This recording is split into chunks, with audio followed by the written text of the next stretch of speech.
المؤمن القوی خیر و احب الی اللہ من المؤمن الضعیف وفی کل خیر. حضور فرماندے نے جڑا طاقتور مومن ہوندا ہے نا، المؤمن القوی خیر و احب الی اللہ من المؤمن الضعیف، وہ کمزور مومن دے نالوں اللہ دے نزدیک بہتر بھی ہوندا ہے تے نالے وہ اللہ دے محبت دا بھی زیادہ مستحق ہوتا ہے. علماء نے فرمایا کہ قوی تو مراد یہ نہیں کہ وہ ٹھا لیندہ ہوئے، پلوان ہوئے، باڈی بلڈنگ کرتا ہوئے، ویٹ لفٹنگ کرتا ہوئے، نہیں. فرمایا کہ تو مراد یہ کہ وہ بندہ عبادتاں دے وچ کمی ہوئے، راہ خدا دے وچ خرچ کرن دے وچ کمی ہوئے، وہ بندہ جڑا اللہ رب العالمین جل وعلا دی فرما برداری دے اوتے کمی ہوئے.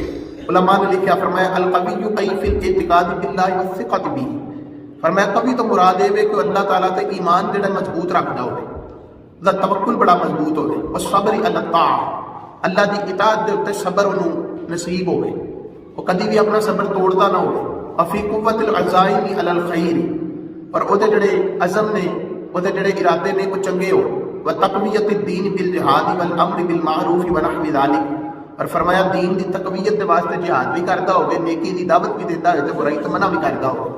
انہوں بندہ مومن کہا جاتا ہے، قوی مومن یعنی پکا مومن، طاقتور مومن. تو حضور نے فرمایا المؤمن القوی خیر واحب الی اللہ تعالی من المؤمن الضعیف وفی کل خیر. حضور نے فرمایا کہ جڑا طاقتور مومن ہوندا ہے وہ کمزور مومن دے نالوں زیادہ بہتر بھی ہوندا ہے تے اللہ نو زیادہ محبوب بھی ہوندا ہے. لیکن فرمایا وفی کل خیر، فرمایا سارے ہی چنگے نے. یہ مطلب نہیں کہ جڑا طاقتور نہیں ہے وہ چنگا نہیں، فرمایا چنگے سارے ہی نے، لیکن رب دیاں محبتاں دا مستحق وہی ہوندا ہے جنوں اللہ کریم اپنی اطاعت دے اوتے صبر عطا فرما دیندا ہے.